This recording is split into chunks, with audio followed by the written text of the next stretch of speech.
برادرای اهل اسلام سلام علیکم و رحمت الله و برکاته. نبینه خبر در قزاقستان مسکو احتیاط باشید، آبی باشید، احتیاط کنید، نباشید نبینه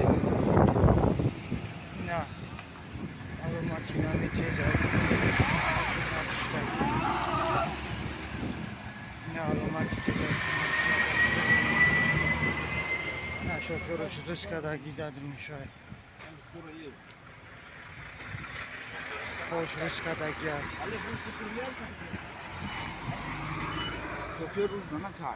احتیاط باشه خیلی تونه احتیاط کنه از داگوی ما باشه دوان هم تا نگهدار سربلند کنه آباد باشه دوان نگهدار تون باشه اینه را بینه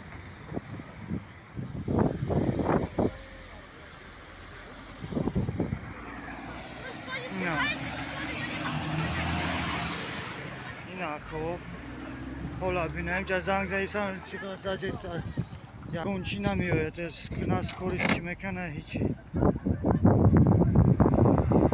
تمام احتیاط کنید. السلام علیکم و رحمت الله و برکاته. زیاده از دمی رایی که بگیم ما از شهری بگیم قزاقستان تا بگیم اینه شهری پیر آمدم زیاده 5 تا 6 تا اولی زیاد دیدیم. پیش از این بسیار برادرها رو دیدیم اولی کرده بودن بگیم شاید که دیده باشن ویدیو بعضی بلاگر موندن. مهم مطلب چیست؟ یعنی بسیاری ها ریسکوات میکنن با ماشین اوپل با ماشین 011 010 دیگه و دیگه سلاحاشون لیدن میخیزن سفر میکنن با سوی وطن.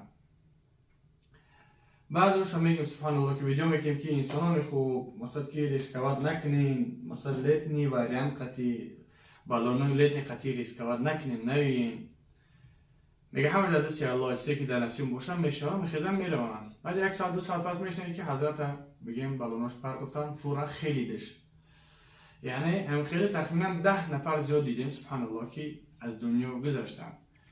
الله سبحانه و تعالی گناهاشون عفو و مغفرت کنه و داخل جنتشون کنه و در خاندانشون خداوند صبر جمیل عطا بکنه. یعنی پیغمبر خدا صلی الله علیه و سلم برای صحابه چی گفت؟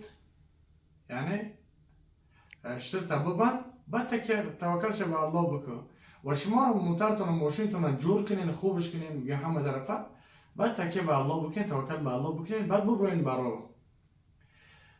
یعنی مطلب از این چیز که یعنی از خونه که برآمدین بسم الله توکلت علی الله گفتین لا حول ولا قوه الا بالله و دیگه و دیگه و دیگه دعا رو که خوندین ماشینتون رو نگه کنین. یعنی بعضیش ماشاءالله الله نیابون تو مجه ریسکوات میکنن در 014 012 011 بار که میترسیم به خدا حالت ما رو ببینیم. بعضیش ما خود حالت شد که ازبکستان بگیم طرف قزاقستان میسیم یک برادر تاجیک به ماشین ماشاءالله شلخان میسید بگیم برف زدگیه سلاش لیتنی لیسی ایش مایله پیلوسی ای کاندیشنرش یعنی پیجگاش ای کار موندگی سبحان الله بگیم من پالتوما پیچوندگی هم خیلی پالتو میگم ادیول دوستی ادیول هم خیلی چیکارگی هم هایک هستی بودم خیلی خفا ما هایک بردم الحمدلله مینم نشه بگیم میموندوریش کرده هم مثلا فروز بگفتم تو درش دسته روش که پیجگاش راست کرده مثلا که هم چیزا را 4 شب ببینین بعد ریسکات کنین راه میرین بعضیش 3000 کیلومتر 4000 کیلومتر میرین راه اندک نیست بگیم 100 کیلومتر 40 کیلومتر 50 کیلومتر باشه. با هم خاطر دوستان عزیز از همتون خواهش مادران شما را انتظار هستن زن و فرزند انتظار هستن ریسکوات نکنین به جان خودتون که فرزندان شما یتیم میمونن.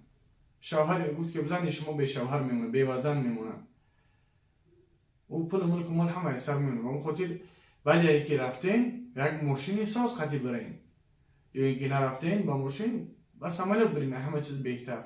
بعضی بردار میخوان اکانوم کنن یعنی دوینوی را از خود میکنن. در قزاقستان فورا نفارت ملیسه ها قرارات میتن اگر که تو پرایویلا 1100% استفاده بری بگیم نروشت نکنی بسیار ما قرار میتن یعنی نروشین تا پیدا میکنن. با اون خاطر بهتر خوبش چو کنین بس عملیات برین. یا که در شهر یکترینبورگ بگیم این تقا حسبت الله یعنی میبره گرانیتسه الحمدلله رقم رو یکرم میتونید زنگ بزنید و همچنان در شهر مسکو باقی در امان الله باشین با دعا باشین.